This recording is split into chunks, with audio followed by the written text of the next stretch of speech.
Hey, good morning, good afternoon, good evening, whatever time of day it may be for you guys to tune in. This is Bobby with the Nerve Damage channel, and welcome back. And if this is your first time coming into the channel, thank you very much for coming across this video and checking it out. Now, what I want to start off with today, and yes, I got a script with me to a degree, so I have some cheat sheet notes. Even though it's going to be my description, I want to stay on track. So, today, I would like to explain what MS is, what it does, and just some little tidbits of information. So, I know I keep saying I haven't studied, I haven't brushed up, all that. Well, I've done some double checking just because I would like to make this correct. And I'm sorry if I look like I'm trying to open my eyes, close my eyes, open my eyes, close my eyes. I just took one of my 3 dogs with me for my first attempt at my long walk, and we did 2 miles today. We did take one little break when my legs started to get a little tired, started to get some foot drop, so we took a break, shared an apple, and kept going. And at the end of the video, I did record a time lapse of this walk, and I'll stick it in the end just for some viewing entertainment. It went a little quicker than I anticipated, so we'll see how that goes. But anyway, so the explanation of multiple sclerosis. What it is, to start off with, is an autoimmune disease. An autoimmune is essentially when the immune system attacks the host. And it is of the central nervous system, meaning the brain and the spinal cord. And I know in my last video, I'm pretty sure I highlighted the lesion count of my brain and on my spinal cord, cerebral spinal cord, I do believe. Man, that walk kind of kicked my butt. Anyway, so what happens is once the immune system is triggered for whatever reason, B cells, T cells, or white blood cells and T cells, which are usually used to fight off infections, colds, things like that, and other invaders of the body that we just don't like. Well, essentially what happens is these cells will penetrate the blood-brain barrier, and at first, when it occurs, from what I've studied, it'll come in, attack the nerve, or not the nerve, excuse me. It will attack the myelin sheath, the protective coating of the nerve. And in the beginning, your body attempts to be resilient, and it will remyelinate what has been damaged. But as time goes on, your body can no longer remyelinate at the rate that the damage is occurring. And once the damage occurs to the myelin sheath, it causes inflammation and swelling and what we know as lesions. Now what I have here, where is it? My analogy of the myelin sheath being stripped away from the nerve, especially having been an automotive mechanic as long as I have been, about 12, 13 years, this is what you get. That is a wire that has been stripped back. I don't know how far I need to zoom it in, but how many of you think that's going to make a good connection and get the signal across correctly? Well, if you say it's not, you're exactly right. Now, this is a healthy strain of wire. Very good looking. And then, in this case, it was wire cutters and pocket knife, but we'll say the immune system came in and ate this nerve up, or the myelin sheath around it. Put the props down, buddy. And basically, once that occurs, that's where I mentioned the damage and the inflammation will ensue. But when that occurs, we'll also experience a delay in the response on that nerve, whether it may be the optic nerve, nerves that control your speech or higher motor skills, thoughts, reasonings, memory, all that. And if you are an MS patient, you understand to some degree the kind of strife that I am speaking of. And like I highlighted in my last video, I deal with cognitive issues, I deal with some physical issues, some sensory issues, and so on. But I'll dive into some of this. Sensory. Okay. Say you're walking along and your legs just feel like there's pinpricks, or your feet feel like they're on fire because you're fatigued. That's some sensory issues. Or you can also, what did I study up? There's also sexual dysfunction. You can't feel the muscles in your face, numbness, what have you. Then you get the physical symptoms such as fatigue, drop foot, can't keep your eyes open, eye dryness,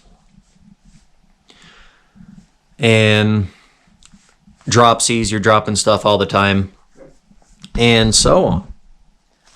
Let me cheat with my cheat sheet real quick. All right. So I covered that. Now, for the multiple sclerosis, there's numerous environmental and genetic factors, or hereditary, whichever. But the environmental, it can be if you're in a place where you have less sunlight, which allows less natural vitamin D to be produced in the body. Less sunlight, less vitamin D.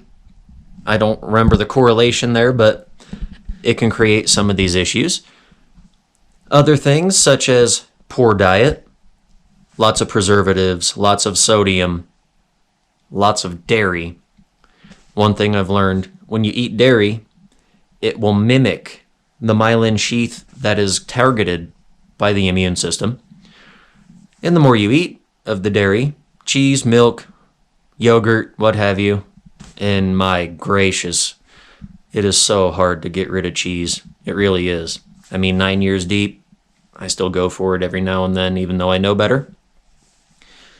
But there's alternatives. I know there are. They just suck, in my opinion. I haven't found one I like yet, but I'm sure there's one out there that I'll find someday. Also, it helps to not smoke cigarettes, because cigarettes will way spike up the inflammation and just make everything really unhappy.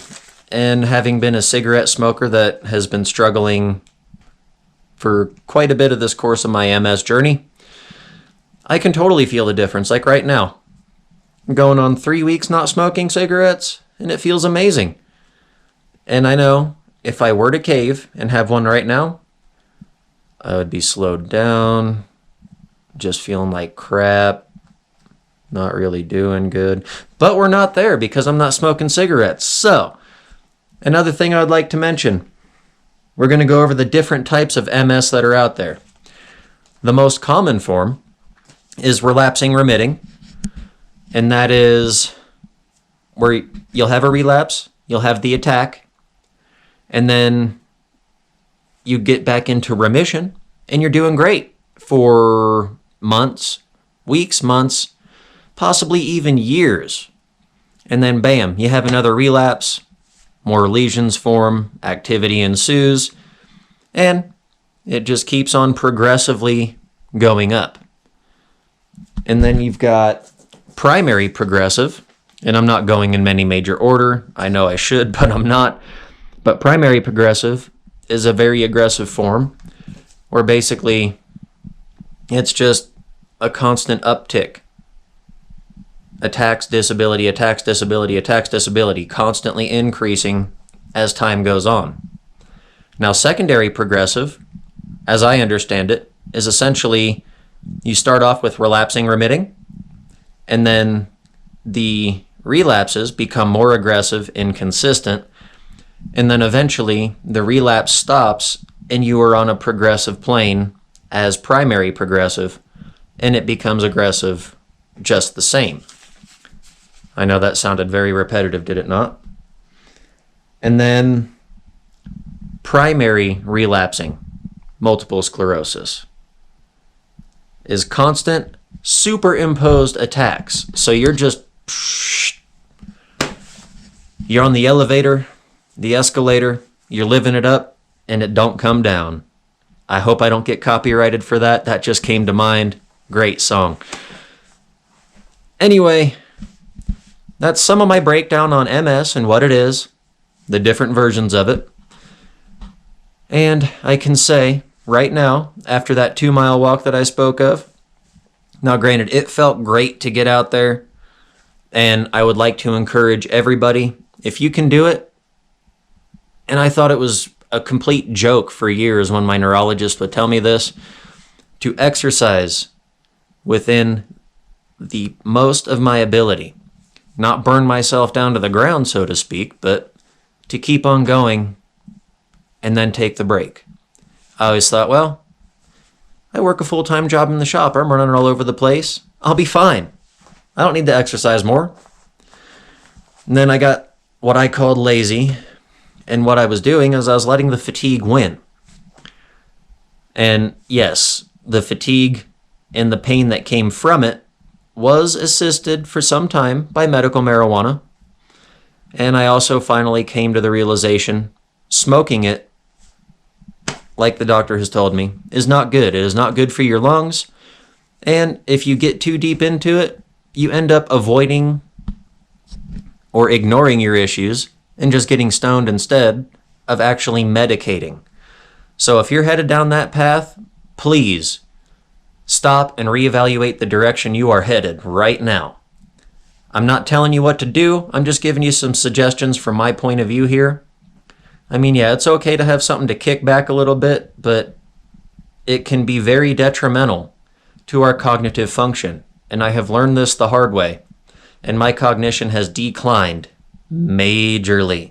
I mean, freaking big time, guys. I'm getting it back. We're getting on the straight and narrow. I have not medicated with that, period. And yes, some of my nerve pain and some of my physical pain, it sucks. But I'm dealing with it because I'm trying to get my brain or my mind back on track so I can pay more attention to what my body's doing. Other things I could suggest, clean up that diet. More veggies, more green leaves, more purple veggies. I mean, all the vegetables that you can get into, fruits, all fresh, no preservative-loaded crap. I mean, fresh. Some lean meats. Beef is okay every now and then. Chicken is good. Fish, fatty fish, plenty of omega-3s. I mean, good supplements. Your doctor will be able to share with you more than I can because everybody's different. Everybody has their own preferences. But drop those bad habits.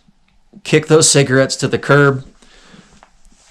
And I mean, there's so many different things you can do to straighten things up, and everybody is different. And I'm going to drop this term again. It's a snowflake disease. It is not the same for anybody. I have a couple friends that are MSers. We try to speak about the MS with one another quite often. And we do cross paths with some of our symptomatic issues. But then there's others that, my buddy, he's got a more aggressive form of multiple sclerosis. I believe he is secondary progressive. And I hope he sees this and chimes back in and says, hey, dummy, that's not what it is, it's this. But again, I'm also not encouraging anybody to negatively speak to anybody because that, just as you speak to yourself, you got to be positive about yourself. You can't knock yourself down. But anyway, we'll compare our MS together and it's like, wow, you've got that? I thought you only had RRMS. It's like, yeah, but this is horrible for me. Where he has no struggle in some other department, I have big problems. So it's just a huge difference. Anyway, now I'm just rambling, so I'll catch you guys later. Please enjoy this little time lapse that I'm going to clip into the end of the video here. And remember, be positive, keep it clean, and until next time, love you guys, stay healthy.